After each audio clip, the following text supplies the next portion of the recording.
Hanging. This is one of the oldest and most widely used execution methods in history. The prisoner stands on a trapdoor or a platform with a noose around their neck.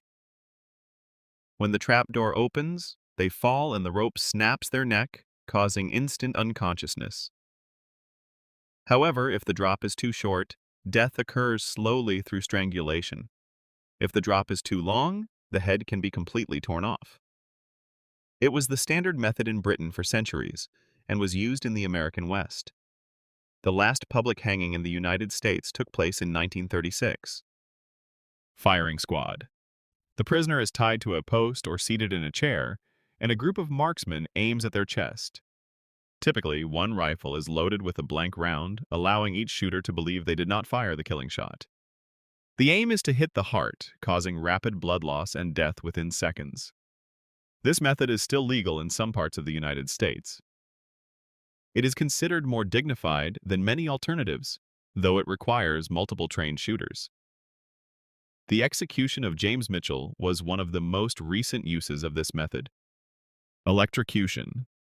The prisoner is strapped into a wooden chair with electrodes attached to their head and leg. A high-voltage electric current is passed through the body for about 30 seconds, causing massive brain damage and cardiac arrest. The process is brutal, often causing the body to convulse, smoke, and burn. Witnesses have reported the smell of burning flesh. Despite this, electrocution was introduced in New York in 1890 as a supposedly more humane alternative to hanging. It remains a legal option in several states, though it is rarely used today. Lethal injection. This is the most common execution method in modern America.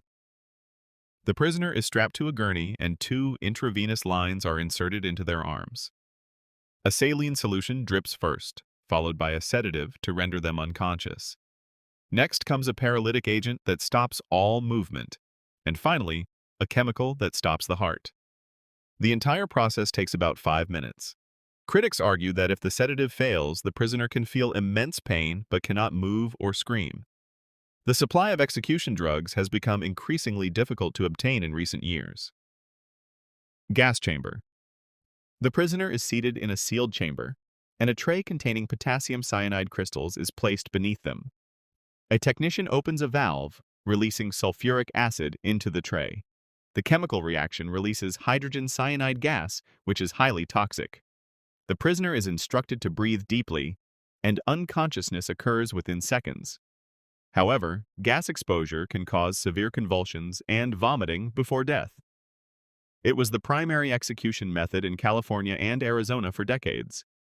The process is complex, dangerous for staff, and has been largely abandoned. Beheading. This is one of the most ancient execution methods used across the globe from Rome to England to the Middle East. The prisoner kneels or lays their head on a block, while an executioner wields a sword, axe, or guillotine blade. A single clean strike severs the spinal cord and major blood vessels, causing immediate incapacitation. Consciousness is believed to last for only a few seconds after the blade falls. The guillotine was introduced during the French Revolution as a more humane and equal form of execution. It remained the standard in France until 1977. Crucifixion. This is one of the most infamous execution methods in history, largely due to its use on Jesus Christ.